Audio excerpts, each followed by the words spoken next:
gue suka tuh tenis tuh bikin penasaran. Jadi kayak apa ya, kayak misalkan lo hari ini bagus, terus besok lo jelek banget gitu. Jadi kayak perasaan gue udah bener, kok balik lagi gitu. Ada drama nggak? Oh, ada banget. Gimana? Tenis gak ada dramanya, gak seru lah. Gak seru kan. Ada aja sih. Coba tuh diceritakan dramanya. Ya, biasanya tuh kayak masalah in out, kayak gitu-gitu. Terus kayak sebenarnya kadang-kadang juga ada drama-drama yang ini tuh kalau itu agak di awal belum main kita ada drama. Gitu. Karena penentuan hari, tanggal dan tempat biasanya. Jadi kayak ada beberapa yang memang misalkan nggak bisa kak gitu. Padahal misalkan posisinya dia away gitu. Tapi ya akhirnya mau nggak, kalau gue kan misalkan kita di posisi home, di posisi away ya udah gue ikutin nih, terima gitu. Tapi kan ada by the rule-nya juga gitu kan. Betul. Iya, ada beberapa yang kayak alot banget gitu. Jadi gue kayak ya Allah nih tenis doang nih gitu.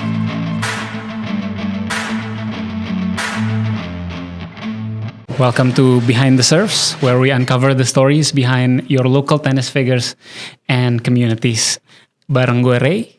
Dan gue Aslam. Dan kali ini kita kedatangan siapa nih, Lam? Teman kita nih, namanya Sylvia. Apa kabar Sylvia? Baik. Thank you nih Sylvia udah mau datang ke studio kita. Iya, thank you ya Pak Aslam, Raya sudah diundang sini, si anak bawang ini. Iya, mungkin sedikit intro dulu ya. Sylvia ini adalah salah satu orang di belakang Tennis Bestie. Ya, komunitas Tennis Bestie. Komunitas Tennis Bestie. Jadi bisa dilihat di Instagram ya, Tennis Bestie ya. Kalau mau ikut-ikutan. Iya benar. Gitu. Ada apa aja tuh di Tennis Bestie? Di Tennis Bestie tuh kita buka kelas untuk beginner sama intermediate. Terus kita juga ada yang untuk kidsnya, tapi bukan akademi ya. Jadi kayak emang buat anak-anak sekolah isi kegiatan aja supaya mereka suka dulu sama tenis. Right. Jadi ada buat orang tuanya, ada buat anak-anaknya juga. Gitu.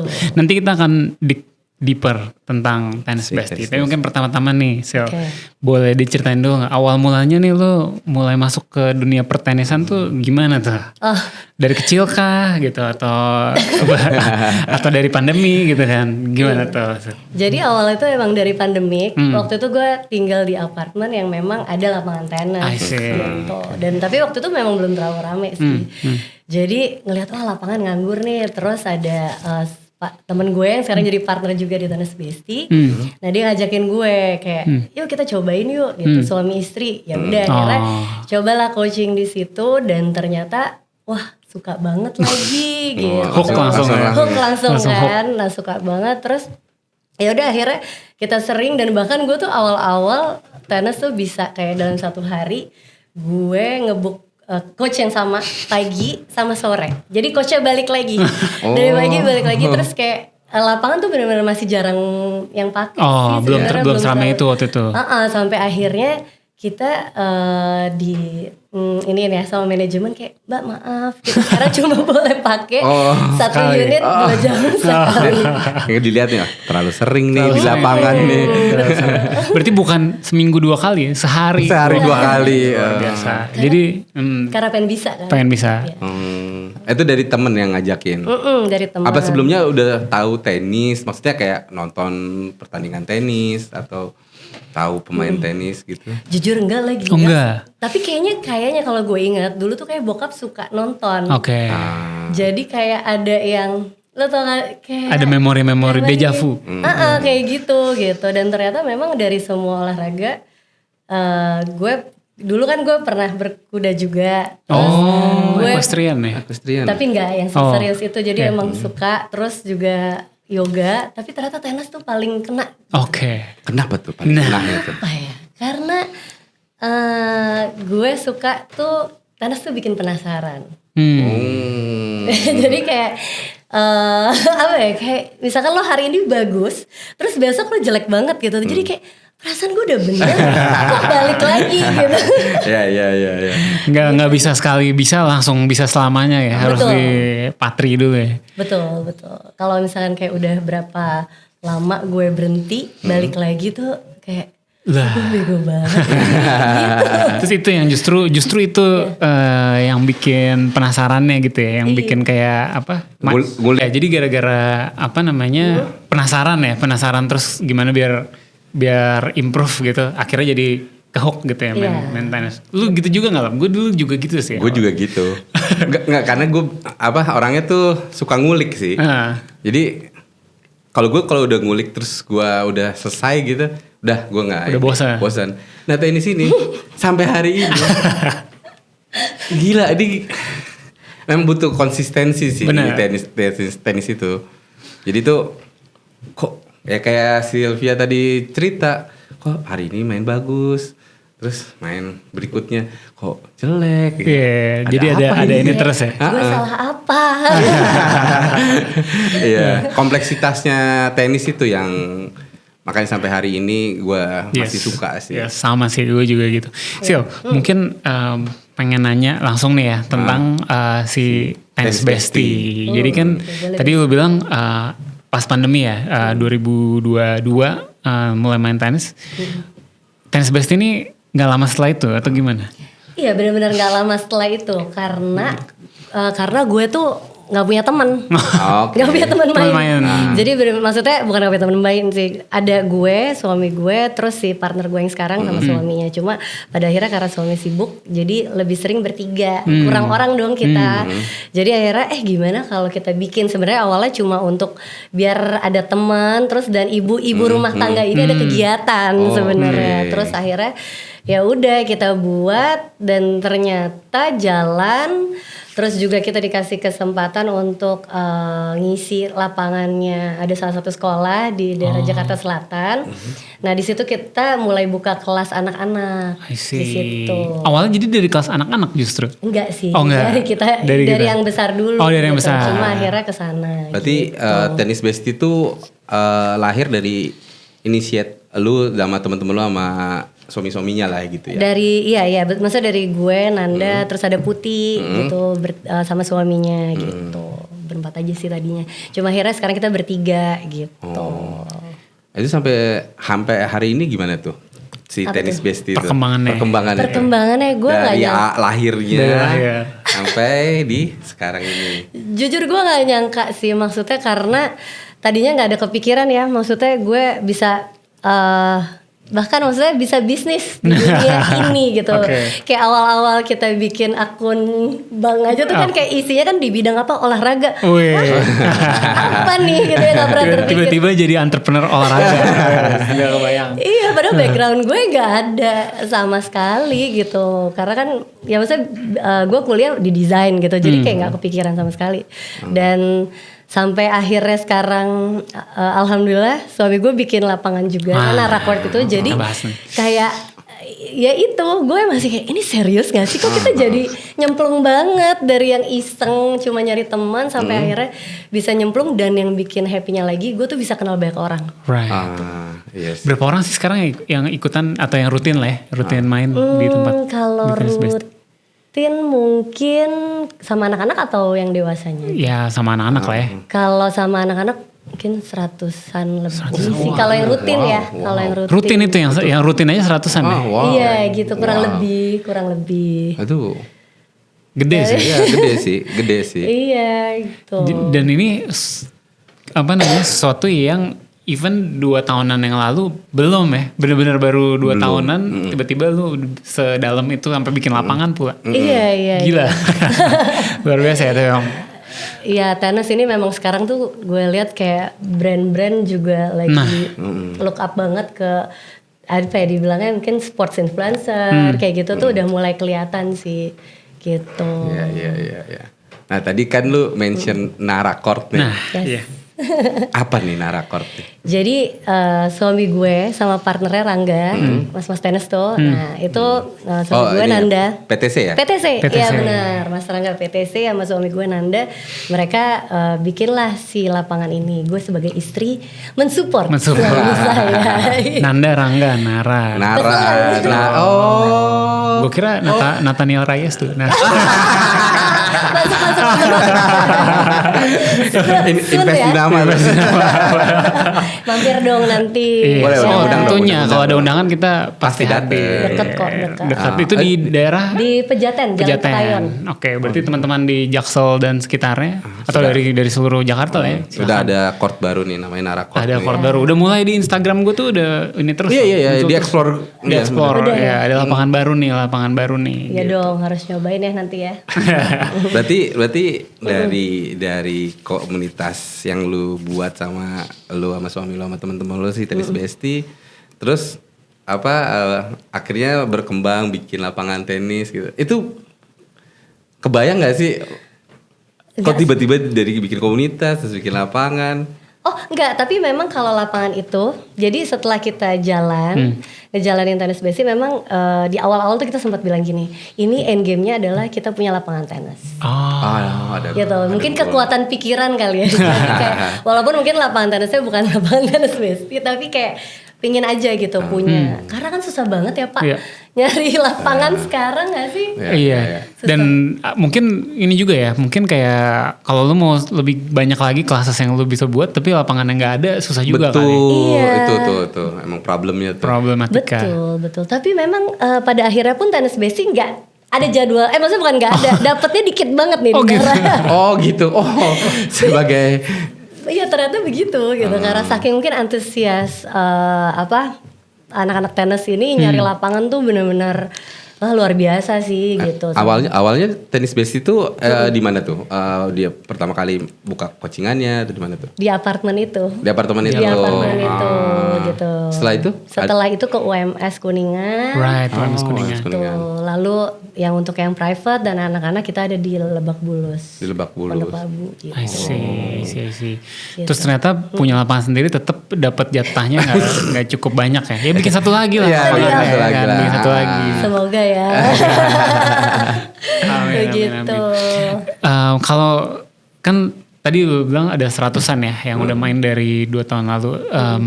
Lu ngelihat mereka progresnya in terms of ya mungkin dulu awal belum bisa main, lama-lama sampai jadi kayak sekarang gitu ya. Itu gimana tuh perasaan lo gitu ya ngeliat orang-orang bisa progres dan jadi makin baik gitu ya? Iya. Yang pasti gue seneng banget ya karena makin banyak temen main kan yang selevel sama gue. Gitu. Kasiannya kalau gue main sama Paslan sama Reyes, gue kayak nggak mungkin nih. Gitu. Jadi ya maksudnya seneng sih lihat progres mereka gitu. Terus dari yang mulai aku cuma mau seneng-seneng aja di tenis, tapi ternyata sudah mulai ada ambisiusnya. Jadi kalau misalkan kita bikin friendly match kan biasanya kita bikin friendly match nih gitu supaya mereka juga lebih semangat kan. Nah bisa tuh mereka nanti bisa nggak di hari apa supaya kita latihan dulu gitu. Tuh gue seneng banget. Udah ada ini ya keinginan untuk ininya ya ikut turnamennya. Betul itu sih yang kayak seneng ya bikin orang tuh jadi. Ibu Silvi sendiri gimana nih perjalanan turnamen? Boleh diceritain gak deh? Pasti udah pernah ikut turnamen juga dong. Pernah. Jadi ini juga sebenarnya agak yang membuat gue penasaran kali ya, gue nggak berhenti tenis sampai saat ini. Karena awal pertama gue ikut turnamen itu waktu Golden Set. Golden Set yang di Bulungan. Bulungan. Gitu. Gue pertama kali gue main tuh setelah setahun gue tenis, gue ikut. Alhamdulillah kan gue runner up tuh Pak. Karena mungkin pada saat itu kayak baru pada mulai semua. Nah terus tapi setelah itu setiap gue ikut turnamen itu kayak kalau grafik tuh kayak gue terjun gitu. Jadi kenapa tuh? Gak tahu. Makanya itu yang bikin gue juga kayak penasaran nih gue kenapa ya, bukannya gue kok gue nggak bisa lagi ke situ gitu. Jadi ya makanya sampai sekarang gue ngulik terus. Berarti dari pertama kali lu latihan tenis setahun, akhirnya lu memberanikan diri untuk coba ikut turnamen. Gitu, betul. Hasilnya cukup oke lah. Juara 2 oke banget. Iya, tapi mungkin pada saat itu level beginnernya benar-benar yang baru pada mulai tenis gak sih? Belum ada siluman? Belum ada. Gue pernah. Gue pernah ikut level beginner nih, kan. Itu benar-benar gue shock banget karena nggak tahu ya, menurut gue kayak oh my god, ini tuh gue sama partner gue kayak sampai nggak bisa ngapa-ngapain, apa ya, kayak levelnya lumayan gue ngerasa jauh aja. Gitu. Tapi gimana? Kalau menurut lo ketemu lawan yang level di atas lo tuh ada excitementnya atau kayak ada kayak kengerian gitu? Jago banget lagi ini gini. Nah, kalau misalkan maksudnya pada saat gue turnamen itu setelahnya pasti gue agak kayak ih kok gini gitu. Tapi maksudnya setelah gue berpikir dengan jernih, ya kenapa enggak gitu loh. Ya berarti yang harus level up adalah gue. Gue yang menyesuaikan. Sekarang udah baik siluman. Berarti gue harus kayak menjadi salah satu silumannya juga. Kayaknya benar juga tuh Pak. Itu kan bagus. Bener-bener. Enggak, tapi benar itu yang membuat gue kayak oke, gue harus level up. Apapun yang terjadi, ya gue harus menyesuaikan dengan kondisi turnamenan ini gitu. Mungkin juga mereka memang beginner tapi yang udah naik level, kan kita nggak pernah upper beginner gitu. Jadi kita nggak pernah tahu juga. Bisa aja mungkin minggu lalu dia masih beginner, terus dia latihan terus tiba-tiba jadi inter pas main. Mungkin nggak sih Pak? Gimana lah menurut lo Lang? Mungkin nggak tuh? Tahu juga sih. Pak, ayo Pak. Sampaikan saja lah. Terlalu sering gue di WA grup COS nih. Jangan sedih, gue udah telepon dia. Oh iya. Pak, ini gimana Pak? Tapi apa itu yang bikin gue semangat lah. By the way, lu pernah ikut di ILTL juga? Pernah dong. Nah, gimana tuh pengalaman itu? Apa nih? Di individual league-nya atau? Clash of Squad. Waktu itu gue turun dari Funk In Bestie karena kita barengan tuh waktu itu. Oh, Funk In Bestie tuh. Funk In Bestie. Bukan Funk In. Funk In. Lu Funk In gue ngomong. Funk kan. Oke, my bad. Ya butuh ada subtitle nanti di sini ya. Sensor ya. Jadi itu ini gabungan dua komunitas merger sama apa satu lagi ya? Funk in Tennis kebetulan sama Tennis Bestie. Iya gitu. Terus jadi merger bareng karena kadang-kadang kan yang mau turun turnamen atau WLTL kan belum banyak ya. Masih pada takut gitu. Ya udah akhirnya gabung aja deh, bikinlah si Funk in Bestie. Kebetulan namanya Bestie kan, jadi bisa sama siapa aja gitu. Terus gimana tuh? Ada drama nggak? Ada banget. Gimana? Tenis nggak ada dramanya nggak seru lah. Nggak seru kan. Ada aja sih. Coba tuh diceritakan dramanya. Biasanya tuh kayak masalah in out, kayak gitu-gitu. Terus kayak sebenarnya kadang-kadang juga ada drama-drama yang ini tuh kalau itu agak di awal belum main kita ada drama. Karena penentuan hari, tanggal dan tempat biasanya. Jadi kayak ada beberapa yang memang misalkan nggak bisa Kak gitu. Padahal misalkan posisinya dia away. Gitu. Tapi ya akhirnya mau nggak, kalau gue kan misalkan kita di posisi home, di posisi away ya udah gue ikutin nih, terima gitu. Ya, tapi kan ada by the rule-nya juga gitu kan. Iya, ada beberapa yang kayak alot banget gitu. Jadi gue kayak ya Allah nih tenis doang nih gitu. Kayak ya susah banget, maksudnya ya gue berharap sih maksudnya dengan ya kita kan sama-sama main tenis buat fun, maksudnya buat berteman, nyari teman lah ya. Iya kan, nah makanya kayak at least bisa saling mengerti. Ya jadi kita di season lalu tuh emang kita mengintroduce sebuah ini baru, sebuah sistem baru, home and away. Jadi kalau lo kebetulan jadi home, lu boleh ada inilah ya, ada privilege gitu buat ngatur waktu. Soalnya sebelumnya, di season sebelumnya kayaknya sebagian besar mediasi kita tuh terkait itu tuh. Terkait kayak dia bisanya kapan gitu. Schedule tandingnya itu. Kita pusing, habis itu kita ya udahlah kalau home lu tentu gitu. Tapi kayaknya ya emang ada drama-drama kayak gini, tapi dibanding season sebelumnya nggak sebanyak itu ya. Nggak sebanyak itu. Ya, dari teman-teman yang ngobrol sama gue, salah satu poin positifnya yang dari season lalu tuh ya home and away itu. Menghindari ini permasalahan. Ya ada sih tetap ada. Tapi kan dengan si home ini punya privilege bisa mengenforce yang si away untuk lu ikutin jadwal gue gitu. Dan dia jadi bisa jauh-jauh hari atur booking gitu sih sebenarnya tujuannya itu kemarin. Jadi, tapi memang jadi ada tengahnya ya. Tapi gimana? Seru nggak main COS kemarin tuh? Nah kalau boleh jujur, gue tuh ngerasa gue level up itu karena gue ikut. Itu dia buat jangan takut. Jadi gue selalu misalkan gue ngajak nih gitu kan, kayak lo ikut deh turnamen atau ILTL gitu kan. Aduh nggak berani gue gitu. Gue masih main kayak gini. Gue bilang nggak apa-apa, lo nggak usah cari menang, tapi yang lo cari adalah pengembangan diri lo. Gitu. Itu kata-kata ya kan? Dia. Jadi tapi emang benar. Benar. Karena kan once lo terbantai terus nih kayak gue ya. Gitu kan gue. Makanya pada saat kemarin lumayan kan kayak karena gue di pool yang jago-jago banget. Sumpah Pak, gue pas lihat kayak listnya, jago-jago banget lagi nih gitu. Tapi nggak apa-apa. Nah karena itu akhirnya memotivasi gue gitu untuk kayak oke, gue harus latihan lagi, gue harus bisa lebih dari kemarin dan alhamdulillahnya sekarang gue ngerasa sih ya, dan suami gue juga kan karena ngeliat progres gue, dia lihat ya jauh sih gitu. Jadi ikut CLS tuh itu gak usah cari menangnya. Nah, kita lagi mau buka juga nih buat season depan. Jadi ditunggu aja ya di Instagram. Udah banyak yang nanya-nanya. Udah banyak yang nanya. Jadi ditunggu. Kapan nih? Ya. Nanti season depan akan segera dibuka pendaftarannya di bulan ini harusnya. Di minggu-minggu inilah gitu. Nah, ditunggu ya. Mau ikut lagi nggak nih, Sil? Kayaknya gue nggak dulu karena temen gue kayaknya masih banyak yang gantian. Gitu. Gantian apa kena mental? Wah aja lagi Pak. Walaupun pengembangan diri tapi mental gue kena nih.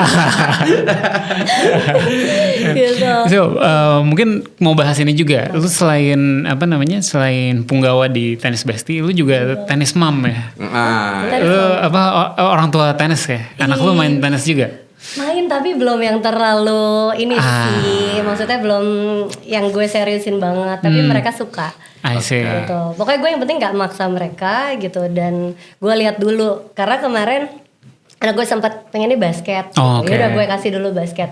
Cuma ternyata pas kemarin lapangan jadi di Nara Court kan masih pas jadi itu kayak masih kosong. Mereka suka nemenin gue kerja sama suami di sana. Mereka selalu minta bawa raket. Dan kalau tiba-tiba ada dipakai lapangannya dia nangis. Wah itu berarti tanda-tanda emang bakat. Iya. Sudah jatuh cinta nih anak-anaknya. Sudah. Jadi ya seneng sih gue. Karena gue ngerasa gue telat gitu. Gue selalu bilang sampai gue bilang ke nyokap gue gini, Mam kenapa sih aku gak dikenali sama tenis dari dulu gitu loh. Karena aku ngeliat kan yang udah main dari dulu dari kecil tuh bagus-bagus banget kan. Iya benar. Kan lu seorang ibu ya, seorang ibu terus juga mengelola si Tenis Besti juga. Nah itu gimana tuh lu mengatur kehidupan di rumah, terus si Tenis Bestinya sama anak-anak juga. Ya itulah ya kenapa the power of ibu-ibu ya. Ada kata the power of ibu-ibu ya. Ya jadi ya sebisa semaksimal mungkin gue memposisikan diri gue maksudnya walaupun gue sibuk dengan pertenisan ini karena pasti tahu lah ya, maksudnya kita jadwal mabar tuh banyak kan gitu, apalagi kalau lu kenal sini pasti ada aja gitu. Dan kadang-kadang gue nggak bisa nolak, Pak. Maksudnya gue senang juga gitu gue ketemu orang. Cuma gue harus bisa membagi waktu gue sama anak-anak. Tetap kan anak-anak ada PR atau apa dan itu pasti ibu yang harus turun gitu kan. Gitu. Jadi ya so far sih masih kepegang dan di Tenis Besti kan gue juga ada Nanda juga yang masih bisa yang masih bantu, terus ada Putih juga gitu. Jadi kita bareng-bareng lah. Putih juga ibu rumah tangga juga. Tapi bisa lah kita bagi-bagi tugasnya masing-masing. Karena gue lebih megang ke sosmed dan marketing. Sosmednya Tenis Besti nih miminnya. Mimin Besti. Mimin Bestinya Sylvia. Tapi adminnya bukan gue ya. Atau bukan gue tuh. Gue cuma pegang misalkan kayak desain untuk flyer, terus stories, reels itu gue gitu. Tapi lu menikmati ya, maksudnya dengan kegiatan-kegiatan lo ini sama lu punya kehidupan pribadi lu tuh enjoy ya? Enjoy banget sih Pak, karena ya gue juga tipikalnya sebenarnya bukan yang di rumah aja. Gue kalau di rumah aja bisa pusing kepala gue. Jadi kayak harus ada yang dikerjain gitu. Dan kebetulan kan karena memang basicnya gue sekolah kuliah kan desain grafis. Jadi ya akhirnya dipakai juga gitu. Soalnya kalau nggak kan takutnya lupa ya gitu. Jadi untung kepake di Tenis Besti. Berarti ini buat ibu-ibu di luar sana gitu ya. Kalau misalnya bosan di rumah join lah komunitas di tenis di sekitar. Tenis Besti itu di daerah Selatan. Jakarta Selatan. Berarti buat yang Jakarta Selatan bisa. Kalau mau join gimana tuh? Langsung di Instagram. Kita ada di Koi Apps itu. Oh, ada di Koi. Yes. Udah daftar di Apa tuh? ininya klubnya di LTL belum, di webnya. Belum. Nah, bisa ya? ada. Kita punya fitur club. baru. Jadi orang bisa join juga. Gitu, gue baru tahu. Gimana tuh caranya? Lihatlah webnya. Nah, jadi kisi-kisinya dong. ada kisi-kisinya. Jadi di app.ltlsports.com/clubs itu ada list komunitas-komunitas yang ada di Indonesia lah ya. Ya benar. Gitu. Nanti pemain-pemainnya bisa tinggal join ke klubnya, bisa di approve. Nanti semua match results dari semua turnamen-turnamen kita masuk juga ke klubnya. Gitu. Jadi tinggal di-create aja di si fiturnya itu. Gitu. Oke, nanti ada rating-ratingnya juga tuh. Iya, nanti dari player-player yang ada main di LTL, main di Tenis Besti ada. Masuk semua. Dan juga nanti ini by the way ada fitur baru nih bentar lagi lah. Apa tuh, Jadi Ray? nanti semua kita ada kayak loyalty point gitu. Nah, Jadi semua kalau semakin banyak main, klubnya nih ngumpulin poin, klubnya bisa nuker nih buat bisa di-redeem lapangan, ya? buat apa gitu. Mungkin Nanti- bisa tuker lapangan Nah, ini dia bisa di redeem di Narakort. Nah, gitu. Nanti buat boleh. komunitas-komunitas yang lain. abis ini dibuat nih, dibuat ini di Ya oke, aplikasi. pasti dong nanti Iya. saya tinggal bilang Iya. siap, mantap. By the way kita waktu udah mau habis nih, Oke. tinggal bentar lagi. Mungkin terakhir nih dari Sylvia, ada nggak nih yang mau disampaikan mungkin ke skena tenis Indonesia nih yang bakal nonton videonya gitu. Dan Ada lu nggak ngeliat nih? gimana nih komunitas tenis. Iya, mungkin ada nggak yang mau di Jakarta sekarang? Iya oke. Gue kan anak baru nih ya, Nah. sebenarnya baru kayak 2 tahun. Ya untuk kalian juga yang baru mulai sekarang mungkin kayak jangan berhenti main tenis ya. Bingung gue ngomong apa lagi ya. Terus kayak misalkan ya itu tadi yang gue bilang, misalkan ada yang turnamen atau gimana, di bawah have fun aja. Karena maksudnya ya jangan sampai ada pasti kan ada aja drama-drama Iya, atau betul, apa betul. itu Kerikil-kerikil gitu. ada lah ya. Kerikil-kerikilnya. Setuju. Jadi boleh kita bertanding di lapangan tapi di luar kita Yes. berteman, At the end of the day kan kita bersaudara. teman-teman juga ya. Betul. Seru-seruan aja lah ya. Seru-seruan aja. Terus Have fun gimana nih aja. untuk Tenis Apa? Besti ke depannya? Buat Tenis Besti ke depannya ya pinginnya sih bisa lebih baik ya, terus bisa apa ya, menghasilkan para pemain-pemainnya. Yes. Amin. Gitu karena kan mostly kita beginner ya Iya. sebenarnya, cewek-ceweknya gitu, cowok-cowoknya mungkin udah di Inter tapi kita pengen bisa lebih bagus lah yang pasti. Gitu. Siapa tahu lebih banyak orang join Tenis Besti, ntar anak-anaknya jadi main junior, jadi makin ini lagi jadi pro nanti bisa, benar. ya kan? Amin, Semoga ekosistemnya makin kuat lah ya semua. Ya, Betul. support terus di tenis nih ya, Tenis Pasti, Besti. Iya. pasti dong, pasti gue secinta itu soalnya kayak. Luar biasa. Mudah-mudahan juga bakal ada Sylvie baru nih bikin komunitas terus bikin lapangan. Betul, boleh. Ada Sylvie baru. Sylvie baru. Tuh. Jadi untuk ibu-ibu tuh ya udahlah, jangan kebanyakan main Instagram nggak jelas lah. Mending bikin lapangan. Nah itu dia. Oke, Sil, thank you Iya, banget ya waktunya ya udah mau Terima hadir kasih di banyak ya. Behind the Surf LTL podcast. Iya, thank you juga. Gue udah diundang nih sama Behind the Surf. Behind the Surf. Iya, thank you banget Pak Aslam, Pak Rayes. Thank you. Sama-sama. Sip. Kita jumpa lagi di episode berikutnya. Bye. Ciao.